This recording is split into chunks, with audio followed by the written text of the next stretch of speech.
Okay, let's dive right in. Imagine for a second that you could ask the founder of a major world philosophy the single most important question about their entire teaching. Well, that's pretty much what happened in a sacred text when a great deity asked the Buddha a question that gets right to the heart of everything. So the great deity Brahma, who's basically a celestial king, he poses this very question. And you gotta understand, he's not just asking for a dictionary definition. He wants to know the deep, profound essence, the Gongdae, which is this idea of merit and virtue, all packed into that one single name, Buddha. He, and frankly everyone else there, is expecting this magnificent, super detailed explanation. But what they get is something else entirely. Instead of launching into a long speech, the Buddha just responds with an action.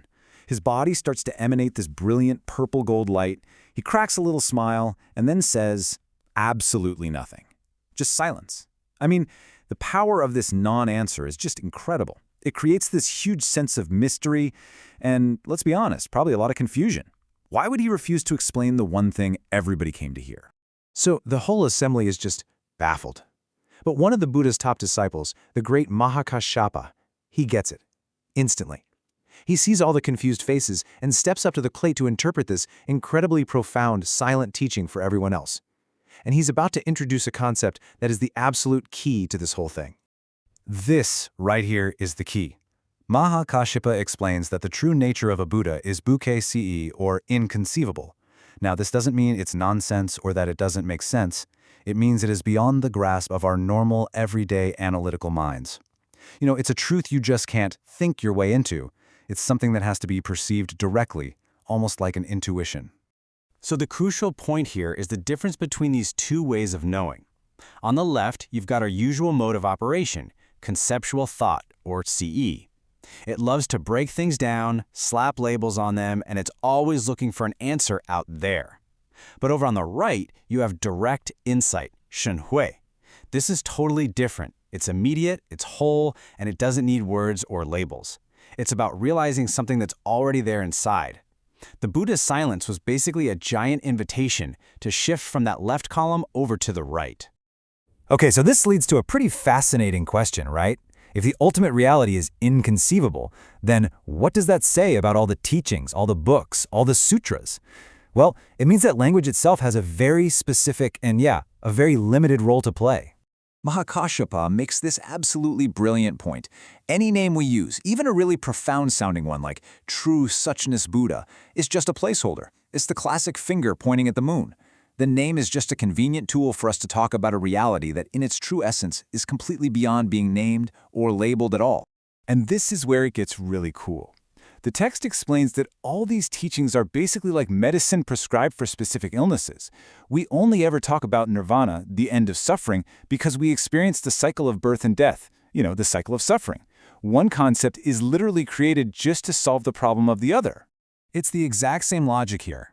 The only reason we even have a concept for enlightenment, or buddhi, is because we experience affliction, or klesha.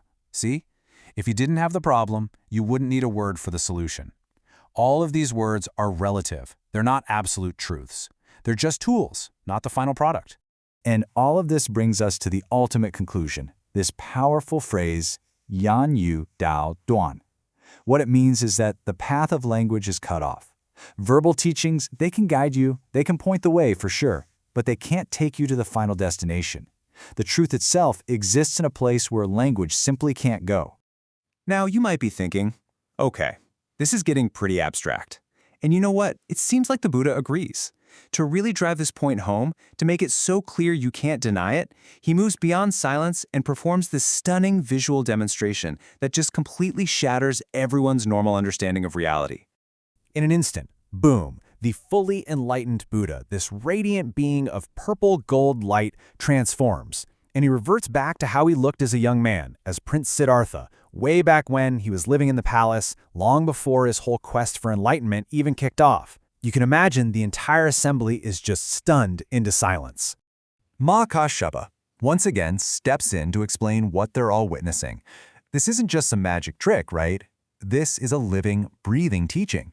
He's demonstrating Yingguo Bu'er, that cause and effect are non-dual, they're not two separate things. By showing the prince and the Buddha as basically interchangeable, he's revealing that the cause, that young prince looking for an answer, and the effect, the fully enlightened Buddha, aren't two separate events on a timeline. They're one and the same, inseparable reality. So, a silent answer, a mind-bending transformation. What's the big takeaway from all of this?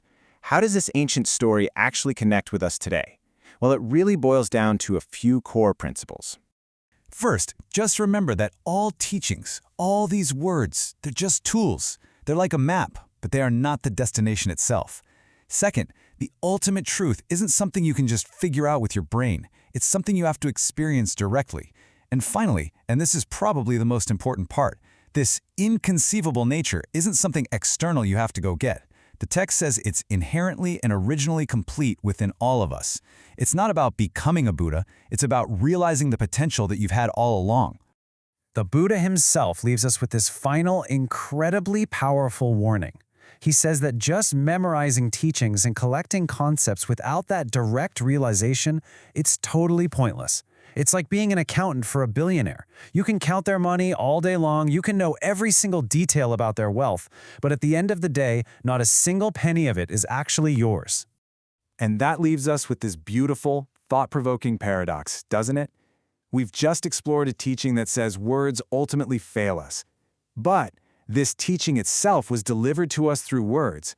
So what then is the real purpose of all these countless scriptures and philosophies? Maybe, just maybe, they exist not to give us all the answers, but to guide us to that special place where we don't need them anymore.